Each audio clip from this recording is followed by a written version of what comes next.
And I just basically bought as many as possible. On the second home, I did a 10% down and I did it as a second home just because was low on capital. I was using my own money.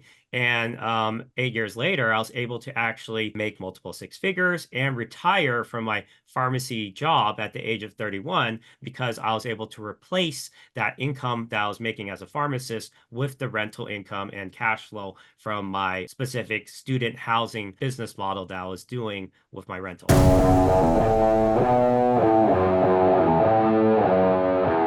Welcome to the Real Freedom Show, where we inspire you to pursue your passion to gain time and financial freedom through opportunities in real estate. I'm your host, Mike Swenson. Let's get some real freedom together.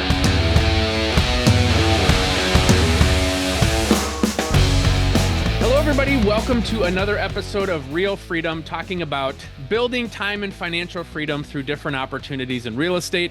I'm your host, Mike Swenson. If you want to get started on your real estate investing journey, check out our website, freedomthroughrealestate.com. That's freedomthroughrealestate.com. We've got lots of great content, videos, podcast episodes for you to be able to watch. So today's episode, excited to talk about rent by the room model. You know, there's a lot of folks out there that are doing it. There's a lot of great advantages to doing it. And so today we've got our guest is Ryan Chaw. He has 15 units between California, Ohio, Alabama, was a pharmacist, built up stuff on the side. I love hearing that transition from people, you know, W-2 type job into real estate, being able to quit their job, replacing their income. So excited to hear your story, Ryan, and have you share it. So welcome to the show. Thank you so much, Mike. Happy to be on. So yeah, give us that background, kind of tell us, you know, why real estate and that transition into, you know, getting that first property, and we'll take it from there. So actually, my grandpa was first into real estate.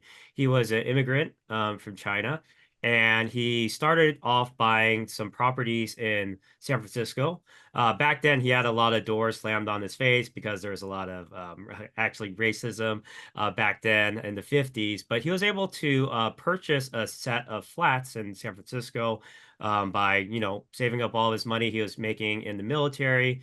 I think he probably did a VA loan, and then he bought that back in the 50s when it was, you know, very cheap, like probably 100,000 or so.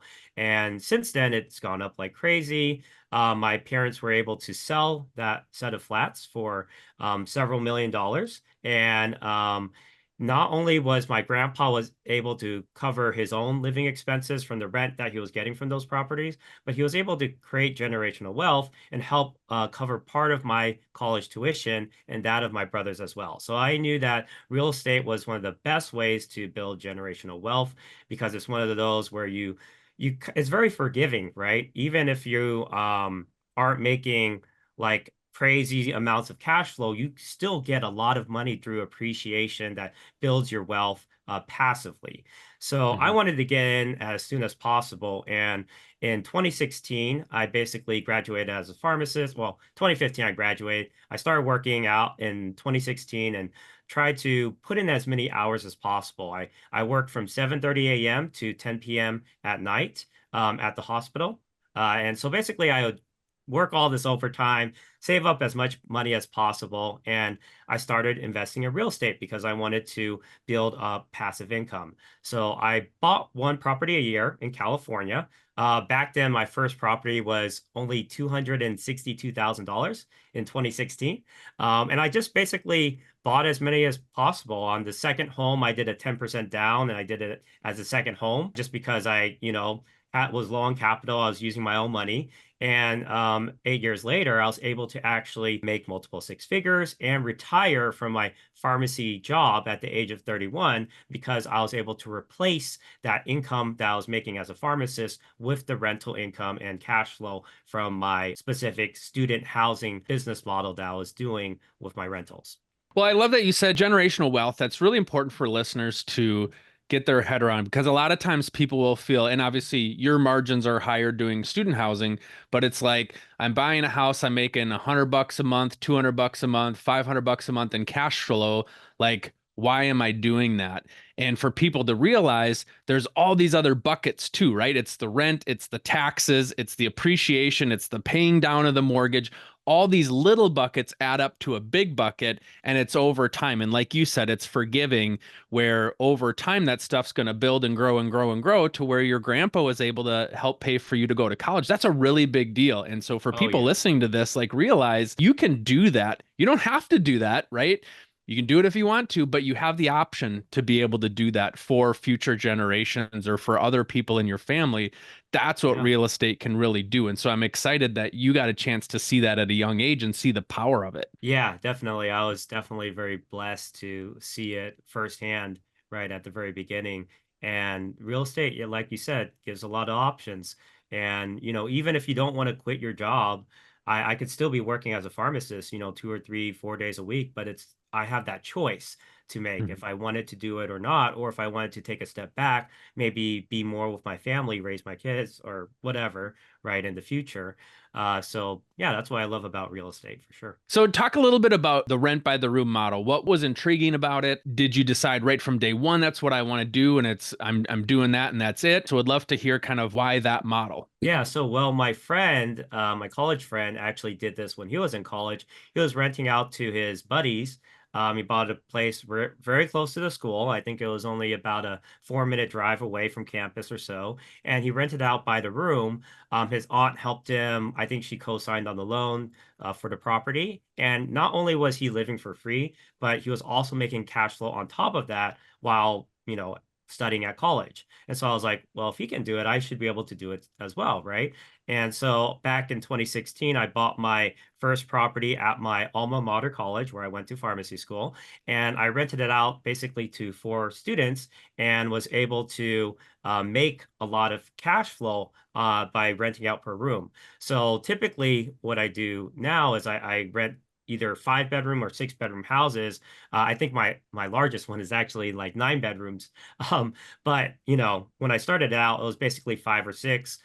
So let's say, you get 6 students and they're each paying 600 or 700 a month. That's about $3,600 to $4,200 in rental income per property that you buy. And those were at the very beginning, it was just single family homes. Now I Mhm. have like duplexes where each side has 5 bedrooms each. So 650 dollars per room times 10 bedrooms is around like $6,500 in rental income. So Mhm. yeah, you can definitely make a lot more cash flow with this model. And it's essentially doubling or tripling the rental income that you would typically make on a rental. Now, are these groups, and I'm sure it varies a little bit, but do they go into it knowing each other? Do some of them know each other? How do they feel about, doing the rent by the room versus, sometimes college students is like, hey, we're getting a house, we're signing one lease and we're all going in together versus doing the rent by the room model. So out of my 15 properties, I have at least, I would say, a quarter to a third of them where they contacted me. They say, "Hey, I got a group of 5 other guys or 5 other friends. And we all want to live at this 6 bedroom house. It's perfect for us. This is exactly what we're looking for." And so they'll lease it out for a year, 2 years, sometimes 3 years, just because they all know each other. Maybe they're in the same like a service fraternity, or maybe they just all met each other in college. And so that works out very well. I have these 1 or 2 year, I mean, like 2 year leases with these groups of people. The other type of tenant is they want to live off campus, they want to save a lot of money. Maybe they're an international student or something like this, so they're paying extra money for tuition compared to people in the US. And so they're trying to save as much money as possible on the rent. So staying off campus makes sense for them, where they only pay $600 a month versus on campus, which is like $1,200 a month. Plus, they have a lot more privacy. So it's really a high in demand market. I mean, it's a very untapped market in a lot of colleges because you're charging half the amount and you're providing a lot more for them. It just makes sense for a lot of them. So I kind of pair up some of these students. Some of them will be like pharmacy students or dental students or medical students, and a lot of them are grad students because the campuses don't provide housing for graduate students. They only provide Mhm. housing for undergrads a lot of times. So I kind of pair them up, and I might have a pharmacy house, I might have a dentistry house, law degree house, whatever, right? And so yeah, I do my best to kind of match them up based off of the major and what year they are and stuff like that. But yeah, that's kind of the typical strategy. How do you market these? Is some of it just come word of mouth from the tenants that are already there? Or are you marketing as a specific room, or are you trying to market it as a group of rooms? Hey, get people together. How does that work? Yeah, so there's definitely some specific sites that I use to market. At the very beginning, I will go on to like Facebook groups. There's also obviously something called Loop, Craigslist. There's apartments.com. There's something called Avail, Avail, where you can post it and it'll blast your listing to multiple different sites like realtor.com, apartments.com, etc. And so you can start marketing there. But what I would say is once you start building your brand and reputation, most of your tenants will come through referrals. They'll basically tell their friends, hey, I got this really good place, very close to campus. He only charges $600 a month. You have your own amenities, you have your own furniture, or sorry, the furniture is already provided. It's very close to campus. It just makes a lot of sense. So what happens is, maybe 50% of the students, they'll stay another year or another 2 years. And then the other 50%, they'll bring in their friends essentially. And they'll say, oh, we have an open room next year. Hey, is it okay if I bring in, my friend Jeremy or whatever, to room with or house with me, be in the same house with me? Have you run into concerns about living with people that they don't know right out of the gate? Do you try to facilitate like a meet and greet before they sign on the dotted line for those that it's not a group of people coming in together? It's, hey, I'm just renting one room. How much you try to help that or help them feel comfortable? Or just because of the reputation you have, people feel comfortable doing it and they're okay going into something where they may not know the other people that they're living with? Yeah, it depends if you're just starting out versus if you've been in it for a while. If you've built up your reputation, a lot of times they just, I mean, I guess I'm pretty popular nearby my campus, being known as the landlord who has places very close to campus and provides everything for them.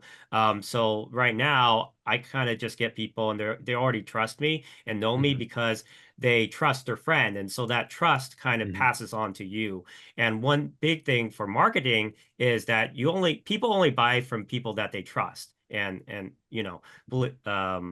feel comfortable with, right? Hmm. So that trust by word of mouth, it does pass on to you as a landlord eventually. But at the beginning, yes, sometimes they wonder who are our other housemates, who is the landlord. And so a lot of times I get on the phone with them and explain the situation.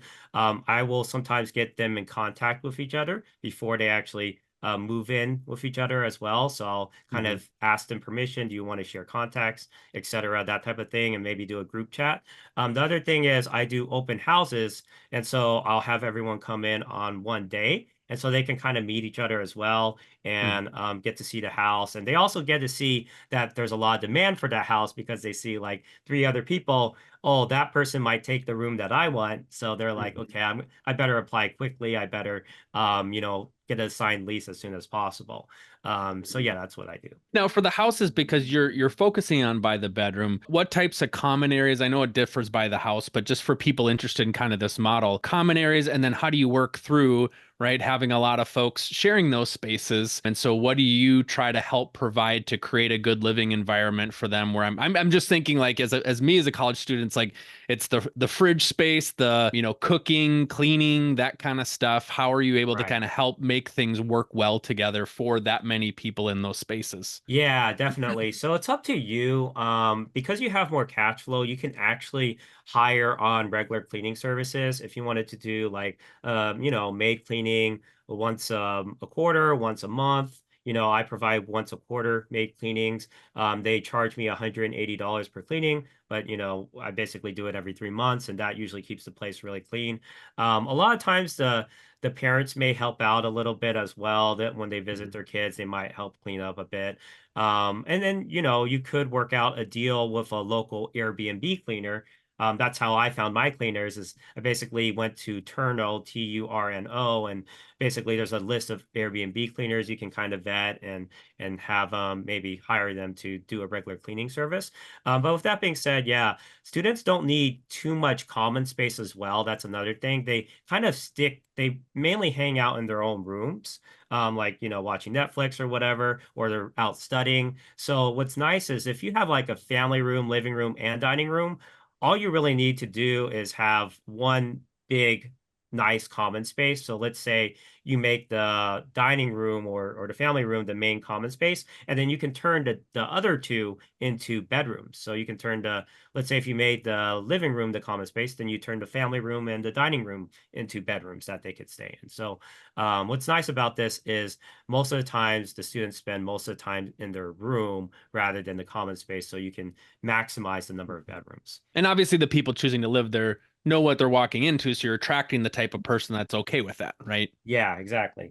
Now, Mhm. talk a little bit about, is there regulations or things like that that you might run into, capacity, fire codes, anything like that that might Sure. be different than the more traditional model? Yeah, exactly. So you have to make sure you're following all building codes and all of that, especially when you build a bedroom. You can't build a bedroom, for example, that's only 6 foot in height because that's not meeting the building code. You need at least 7 foot in height. You also have to have some sort of egress. So a window or an exterior door, some way that they can get to the outside of the house from their bedroom in case of a fire or something like that. So you have to make sure you meet those codes. Another thing is there are some ordinances in some cities that have restrictions on how many unrelated tenants you're allowed to have. Mhm. So a lot of the cities, I would say a good amount of them don't have them, but the ones that do, you might have to do something like a change of use permit, to change the use of the house into a rooming house or boarding house. And once that's approved, you can go ahead and do your thing. Another option is something called a zoning variance. Now, zoning variances are a lot more complicated, I would say. So ideally, you don't have to do that. But what I would recommend is talk to a local real estate attorney. A lot of them will do a quick 30-minute consult for free. And I always do that when I'm getting into a new market to see, what are the restrictions? What are the ways we can make sure that we are in compliance with the law? And like I said, there's plenty of options like change of use, etc. But yeah, you always want to check out for unrelated tenant restrictions. Now, as you're choosing these properties, and I'm sure you've learned a lot over time, you've gotten sharper in picking out the properties. But talk about maybe what you're looking for. Like if hey, I'm interested picking up my next property in the same city, what are Yeah. some maybe things you're looking for to decide whether or not to move forward? Yeah, so there are three things that students care about. The first one is convenience and proximity to campus. So, how close am I to my 8 a.m. classes, essentially, right? I don't want to be waking up at 6:30 a.m. to commute to my classes. So, they want to be as close as possible. The second thing is safety. So, you really have to do your research. And a lot of times I go on to Reddit because Reddit is basically the word of mouth for students. And if you think about if how students figure out where to stay, they talk to their upperclassmen friends and say, "Hey, where did you stay off campus?" Right? So you really want to get into the figure out what the word of mouth best neighborhoods to stay in is. So like for me, it might be like Little Italy is one of the buzzwords put out there. So I really want to do my research on Reddit, talk to some students directly, maybe call up the student housing department on campus and ask them, "Hey, where are some areas that I maybe should stay away from?" Or areas that I should maybe stay for off-campus housing, that type of stuff. So safety is number two. And then the third, and I guess one question is like, if you were to drive from your house to the college, if you were the parent of the kid, right, and you were to drive from your house to the campus, would you feel safe, or would you be passing through neighborhoods you wouldn't want your kids to be passing through? And then the third one is affordability. So obviously, we have to make sure what people are charging in rent as the market rent and see what students have as their budget because students have very specific budgets. And if you're above their budget, they'll say no to your listing. And even if it's like $20 more than what their budget is, they will say no. So if you're at Mhm. 650, or let's say you're at 670 and their budget is 650, they will still say no to you. So you have to know what their budget is. So as far as houses though, obviously close to campus, safe area, and large enough size that I can put like 2 or 3 extra bedrooms in there so I can get it into ideally a 6 bedroom house. That's kind of like the sweet spot. Um, and so I look for at least 1,500 square foot or more. And I have a rule of divide by 300. So if you take the total square footage and divide it by 300, that's how many bedrooms you can get, most likely. So if it's like 1,500 square foot, divide that by 300, you can get at least 5 bedrooms in there. For 1,800 square foot or more, that's probably at least 6 bedrooms because 1,800 divided by 300 is six. Now, I'd love to hear you talk because you've got some of these out state where I'm already thinking here in my questions is going out of state, how are you kind of finding some of these properties and vetting them out? So talk about getting outside of California and looking at Yeah. some other states to find some good opportunities with that model. Yeah, so I'm also in Alabama and Ohio in addition to California. And what I did to find these colleges is I basically looked at the top colleges on like the new US News World Report. And I really want to look for colleges that have a lot of graduate programs, a lot of opportunities for higher education. So, for example, MD, like medical doctor, pharmacy, dentistry, law degree, JD, right? MBA, which is, the business degree, engineering degrees, right? So I really look for colleges that have a lot of opportunities for these students, especially for graduate students, because most of the campuses cannot provide enough housing for graduate students. They provide for undergrad, but not so much graduate students. So you have these 3,000, 4,000 grad students at some of these colleges that have no on-campus housing available to them, so they have to live off campus. And so it's a really good market. It's a really good tenant base. I like to have these people who are studying for their, medical degrees and law degrees and et cetera, because they're really focused on their studies and they're not there to throw a wild house party or animal house party Mhm. or whatever, right?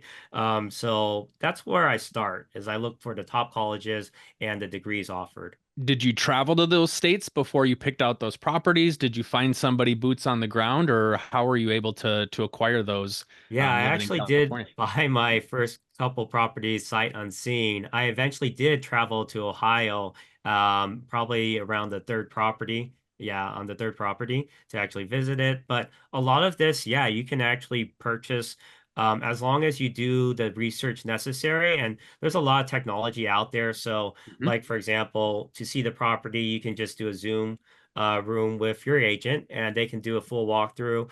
And you can pick out all the issues with the property just from doing, Zoom walkthroughs. And you can even have them drive around the neighborhood and show you kind of what the neighborhood looks like, right? And drive from the house to the school to see if there's any bad areas that you're passing through, that type of stuff. So, I do rely a lot on the technology available. And you don't necessarily have to be on campus in order to market your bedrooms, right? Because a lot Mhm. of students will be on Facebook groups. They will be on these affiliate groups with the university, some of these off-campus affiliate groups that the university offers. So, yeah, you really don't need to be there in person. And a lot of times, just like Airbnb, if you need somebody to enter the property, you provide the lockbox code, and then they can get in, get out, do what they need to do. And then, like, let's say it's a handyman, they send you a bill, and then you just, pay them electronically through Zelle or through a check or whatever, right? Was the thought process on maybe diversifying outside of the existing market to be able to see, is there maybe a place where I could hit better numbers, or is it just, hey, if I find a couple ones that work, maybe I'll grow more in Ohio if Ohio tends to be more lucrative, or, what was kind of the thought process there? Yeah, I do like pushing myself outside of my comfort zone. And I was like, if I just do, and I was very scared of actually investing out of state. I've never done it before. It was a big leap for me. So, I said, I basically have to just decide on doing it. Otherwise, I'm going to be stuck in California forever. Right. And so Hmm. I wanted to be able to, you know, invest in all different markets and diversify, like you mentioned. And so I was like, I just got to do this. So I think it was year 5 or so. I was like, okay, this is the year I'm going to buy at least one out of state one and see how it goes, right? And so that's what I did. My first one was in Alabama. And then I decided on Ohio, and basically it was running the numbers, seeing what, the what college there was out there, the majors, the nearby hospitals as well, because the one I invested in, it's nearby Cleveland Clinic, which employs a lot of hospital workers. So I not only get students, but I get like medical residents and medical fellows. And so, that's kind of how I started investing out of state, is the cash flow was really high because the mortgage payment was a lot lower. I was able to buy houses in $200,000 ranges and low $300,000 ranges. And these are huge houses, Like I said, one of them I bought for 367,000 and it's actually technically 10 bedrooms, but I had 9 people live in it. So, Hmm. yeah, there's a lot out there for sure. And talk about that transition of moving from, working a job, trying to do all this stuff on the side to then saying, okay, I'm good. I can quit my job. Yeah, that was a long, well, I guess it was an 8-year journey essentially, but at the beginning, I didn't think I would like be able to quit necessarily. I was just trying to build my wealth, and have an additional income source. But eventually, around year 6 or 7, I realized if I just had, two more properties or so, I would have basically covered my pharmacy income. So at that point, if I'm already making enough from my rentals to cover the full pharmacist income, minus vacancies and expenses and all that, if my net is above my pharmacy income, then I can go ahead and quit. Why not? Right. And so I kind of molded over and I was like, okay, I'm going to set a quit date. And so I just aimed for that quit date. And when that came, I ended up retiring. I'm curious, how much were coworkers aware of what you were doing? Like, did they know that? Did you talk about it or not? Yeah, a lot of them didn't believe me. They're like, yeah, he's not going to do it. They Yep. kept saying, Ryan's not going to do it. He's just talking. But no, yeah, some of them knew me more well, and they're like, yeah, I know Ryan's going to do it. So yeah, time came, and threw a retirement party at Roost Chris Steakhouse. I treated everyone actually. I think the bill was Mhm. like 3,000 or something. But yeah, I just treated everyone, and then I retired, and it was great. It's fun. And then you just handed out your business cards and say, "Hey, do you want to do the same? Here we go." Not really. Actually, I did have one of my former coworkers sign up as a, for the mentorship that I do now. But yeah, other than that, no, I wasn't like handing out cards. But yeah, there were some people who were kind of interested, of course. Yeah, the people that know you, that's the best testimony right there. When they see you quit and throw a retirement party for yourself, Yeah, yeah, boom, I true. want to do that too. Yeah. So yeah, one of my coworkers, she was actually my pharmacy technician. She has a place in Texas now, Houston, Texas, and they have their place rented out with students at University of Houston. So it's great. Yeah. She was able to, get a good property, and I was able to show her everything. Have you ever heard the phrase, you're the average of the top 5 people that you hang around? Well, real estate agents, I'm excited to increase your 5 with you. We're launching the Real Freedom Investor Agent Tribe to help you get educated and connect with others to build your real estate investing journey, and also to help you along the way as you're working with real estate investors. So come check it out on our website, realfreedom.com. Go to the store. We have a membership, we have a mastermind group, and private coaching to help you stay accountable to your real estate investing goals and to make sure that you connect with like-minded people to accelerate your progress and to cheer you on along the way. Check it out, realfreedom.com. Click on the store. What does life look like now, having retired, and what do you want to continue to do in the future here? Nowadays, I just focus on, of course, reinvesting the cash flow. My goal is to get to, I mean, it didn't used to be like this, but I like to push myself. My goal is to eventually get at some point in my life to like 100 student rentals, Hmm. because I just love doing it. I love providing that service. I personally can relate to these college students. I had one college student who was in pharmacy school, and he was like, wow, I heard you got into Kaiser hospital as an infectious disease pharmacist. I would love to learn from your story. Do you have any tips for what I should be doing in college? And I was able to, get on the phone call with them for like an hour and a half and answer all their questions, and it's very rewarding to be able to kind of connect with those tenants, right? And because you Hmm. went through it, you know what they're going through. So I like providing that service, and of course providing really good housing for them so that they can use their time to focus on their studies rather than having to worry about a beat up house or a lot of uh, pest infestations or whatnot, right? Hmm. So I like providing that service, and I just want to continue to expand that. I also teach others how to do this. I've taught over 60 clients so far, and we're in pretty much all, like, a lot of the different United States out there.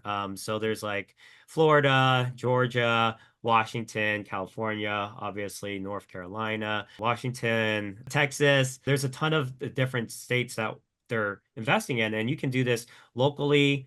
Um, I've never found a state where the numbers don't make sense using this Hmm. model.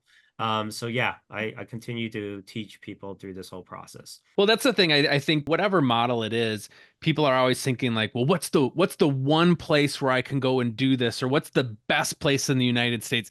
And the Yeah, reality is it's everywhere, right? There might be yeah, some where certain cities, certain states might tend to lean more towards a better opportunity depending on the model, but you can do it anywhere, right? The numbers might be better. And so I think for people listening, like start where you know, start where you're comfortable, look at some numbers and see, and then maybe pick one or two or three other places, see if the numbers look better than that or worse than that, right? But you're not going to know until you get started. That's what I really encourage people to do, is pick a spot, see how the numbers work out, versus this paralysis by analysis, thinking like there's only one place in the US where this might work. yeah, exactly. Totally agree with that. I think a lot of people think they're looking for the perfect place, but there is no like perfect place, right? There's obviously a lot of factors you want to look into, but you just get a good enough property for your first property and get started, right? And then the second one, now you know a little bit more about renting out to people and to students. And then you can just improve on it a little bit every time, because at the beginning, the first property, there's going to be a lot of hidden stuff that you don't know and you're never going to be aware of until you actually buy your first property, right? So just get Mhm. that first one. It doesn't have to be perfect. And for little teaser here for people that are going to reach out to you here, people that are going to look into you, your website's got a great, I don't know if it's horror story, but a great example of how you've gotten better, right? You've learned from mistakes, you've learned from challenges and grown and gotten better. So I enjoyed reading some of those difficult things that you had to work through and get there. So Oh yeah. absolutely, you're going to go through challenges regardless of what you do. Yep, definitely. It's a journey. Every journey has challenges, and you take them one step at a time, and you get through them, and you become a better version of yourself throughout the process. That's the one thing that nothing can take away from you is you become a better person throughout it, and so you get better and better and master the skills you need to continue to invest and make money in real estate. And so it's a never-ending process. Well, Ryan, thank you so much for coming on and sharing your story. For people that want to reach out to you, learn more about this model, learn more about what you're doing, how can they do so? Yeah, so you can reach out to me. I provide a free PDF guide on how to do this student housing, my specific strategy, some of the obstacles that I encountered and mistakes I made, etc. And you can get that at www.newbierealestateinvesting.com/guide. That's www.newbierealestateinvesting.com/guide. And newbie is spelled Newbie. And I also send out regular updates, weekly updates on, some new lesson that I learned throughout my journey, maybe a mistake I made and learned from, and some of the numbers behind the strategy as well, how to run the deal analysis and all of that type of stuff. But yeah, it's a really great strategy. It's really underutilized, and you typically double or triple the rental income simply by getting to 6 bedrooms and renting each bedroom out for 600, 700 a piece. Absolutely. I agree. I've run numbers on stuff like this. And so you've got a nice little niche there. And so congrats on what you're doing, and excited to see what you continue to build and see you get to that 100 units. Appreciate it. Thank you, Mike. Well, thanks, Ryan, for coming on and sharing your story, and best of luck to you in the future.